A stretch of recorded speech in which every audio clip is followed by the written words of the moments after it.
Alright guys, nandito tayo ngayon sa stopover at kakain tayo ng pulaw. Solid to, moton pulaw. So tirahin na natin. Oh, wow, ang sarap nito. Moton pulaw. Tingnan nyo, tingnan nyo. Natatanggal yung laman sa buto. Makakailang kanin kaya ako nito. May kasama pang pritong manok. Oof. Sheesh. Kaya ano? Masarap pa yung strawberry? Ulitin ko. Ano? Dito yung kay Sky Burger tsaka fries. Thank you! Solid!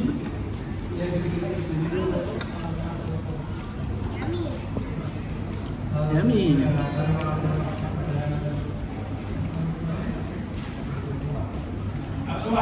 Solid, ang sarap. Andy rice pa to, Andy rice.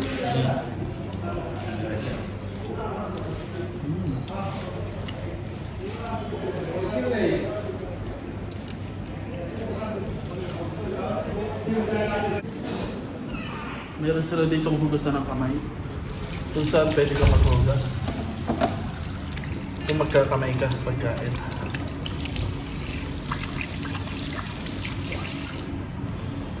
Okay, tao pang bangka. Sky.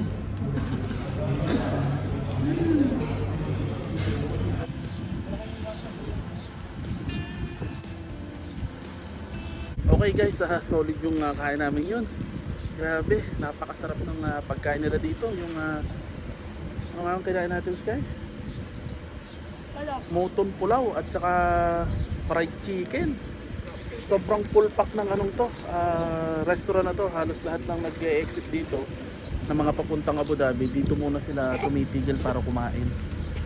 At kilalang kilala itong lugar na to. Dito talaga yung choice nilang kainan. Andito ito sa may Gantut exit, sa may Gantut na lugar. So yung gasolinahan ng ADNOC katabi lang to.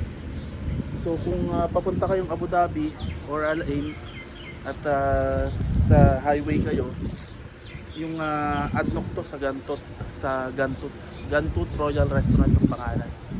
So yan, solid dito, solid yung pagkain talaga. Mura yung pagkain. May katabi siyang mosque, palatandaan ng restaurant. Okay, diretso na ulit kami sa biyahe papuntang Abu Dhabi. Inahatid nga pala kami itong kapatid ko, si Ariel. So maraming salamat sa kapatid ko sa paghatid sa amin. Nakalibre kami ng pamasahe at pagkain ni Sky. Init.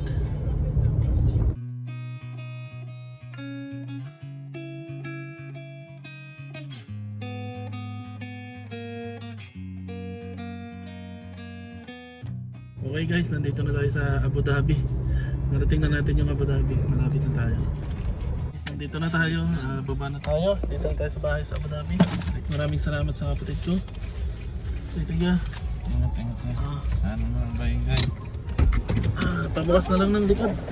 Bukas yun. Ang bag ni Papa. Oo. Guys, isa naman dyan. Aray ko. Tatay, hawak at may kukunin ako sa likod.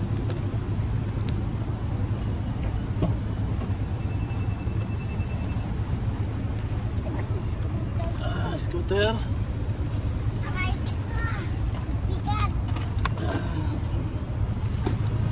Tay, thank you. Ingat. May papanono. Right, nakarating na kami ng Abu Dhabi. Dito na kami sa bahay.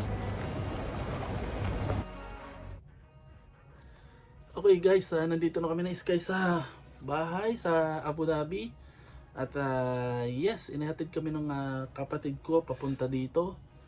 And dumaan nga muna kami dun sa Gantut, sa may isang restaurant, Arabic restaurant yun. At kumain kami doon, napakasarap ng pagkain. Ngayon lang ako nakatikim ng ganong kasarap na moton pulaw na may kasama pang fried chicken. So sulit kumain doon guys. And shoutout nga pala sa kapatid ko, si Ariel Castillo, sa paghahatid sa amin papunta dito. Nakalibre kami ng pamasahe at nakalibre din ng pagkain. Maraming salamat sa dalawa kong kapatid na to. Hindi nila ako pinabayaan, si Brian at saka si Ariel.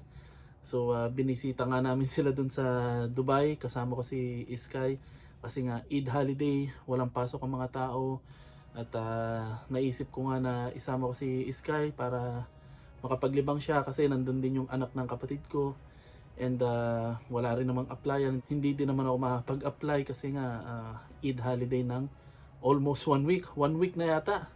Kasi nag-start yun ng Miyerkules hanggang Miyerkules, Webes, Biyernes, and then Sabado, Linggo, wala namang pasok ang opisina. Sobrang nag-enjoy kami doon. Sulit talaga yung pagpunta namin doon. At eto nga, back to reality na naman.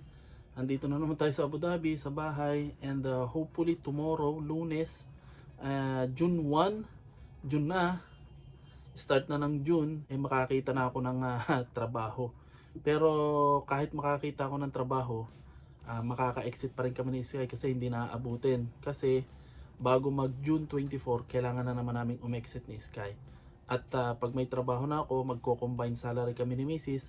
para ma-sponsoran si Sky. Ang kailangan namin is at least 4,500 para sa visa ni Sky. And then June na naman, umpisa na naman ng pasukan. So papasok na naman si Sky sa school. So panabagong gastos na naman yan. So yeah, pray to God. At alam ko namang hindi ako bibigyan ng Panginoon ng pagsubok na hindi ko kinakaya. At lagi din naman niyang ibinibigay yung mga idinadasal ko sa Kanya. Hindi man ngayon pero sa mga tamang panahon. So hopefully dumating na yung iniintay ko at hinihiling ko na trabaho para makapag-start na ulit ng panibagong buhay ng pag-iipon, ng pagsusuporta sa aking pamilya. Pero nagpapasalamat ako sa Panginoon unang-una kasi nga binigyan niya ako ng pamilyang napakababait at wala akong masasabi. Kita nyo naman yung mga kapatid ko, super Jeprox nila, super babait nila. Suportahan kami sa isa't isa. Kung ano yung kabaitan at positive na pinapakita namin sa isa't isa, yun din yung ibinabalik din namin sa isa't isa. Kaya nagpapasalamat talaga ako at naging mababait yung mga kapatid ko at lahat kami ay naging okay. So paano guys, hanggang dito na lang yung video namin. Hindi ko na halos na i-video yung pagpunta namin dito sa Abu Dhabi kasi laging puno yung memory ng aking cellphone. Kasi itong ginagamit kong pang-video ay cellphone ko lang, lumang-luma ng cellphone. Bigay pa rin sa akin ng kapatid ko, si Ariel, kanya to. Sa sobrang kalumaan, lagi nang nauubusan ng memory, pahirapan na sa memory. Kaya lagi kong kinakat-cut yung mga videos na ginagawa ko instead na isa na lang kasi hindi kinakaya ng memory at saka yung editor ko sa phone. So yeah, hanggang dito na lang yung video namin at huwag nyo pong kalimutan mag-like and subscribe sa aming channel at I hope lagi kayo nag-enjoy sa aming video. So paano po, hanggang dito na lang. Bye bye. Sky, bye bye na. Sky, Sky, bye bye na. Bye! Sky, bye bye na. Bye! Bye.